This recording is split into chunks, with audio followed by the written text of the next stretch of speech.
नमस्कार मित्रांनो, तुम्हा सर्वांचं तुमच्याच यूट्यूब चॅनलवरती पुन्हा एकदा सहर्ष स्वागत।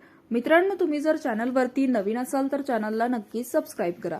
मसजोगचे सरपंच संतोष देशमुख हत्या प्रकरणातील मुख्य सूत्रधार वाल्मिक कराडच्या अडचणीमध्ये दिवसेंदिवस वाढ होताना पाहायला मिळते।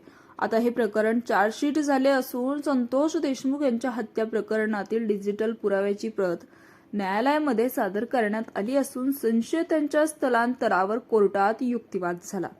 त्याचबरोबर ज्या पद्धतीने संतोष देशमुख यांना मारलं गेलं त्यांच्या डिजिटल पुराव्याची प्रत न्यायालयामध्ये सादर करण्यात आली आहे। त्यामुळे आता वाल्मिक कराडच्या अडचणीमध्ये वाढ झाल्याचं बोललं जात आहे।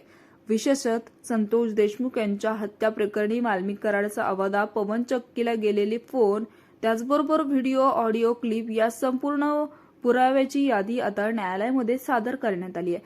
त्यामुळे वाल्मिक कराडसह विष्णू चाटे, सुदर्शन घुले इतर आरोपींची देखील अडचणी वाढल्या आहेत आणि जिल्हा कारागृहामधील मुक्काम अधिकच वाढणार असल्याचं बोललं जात आहे। दरम्यान या प्रकरणाला वर्ष उलटले तरी संतोष देशमुख आणि त्यांच्या कुटुंबियाला अद्यापही न्याय मिळालेला नाहीये। तर मित्रांनो, याविषयी तुमचं मत कमेंट बॉक्समध्ये नक्कीच कळवा आणि चॅनलला सबस्क्राइब करा।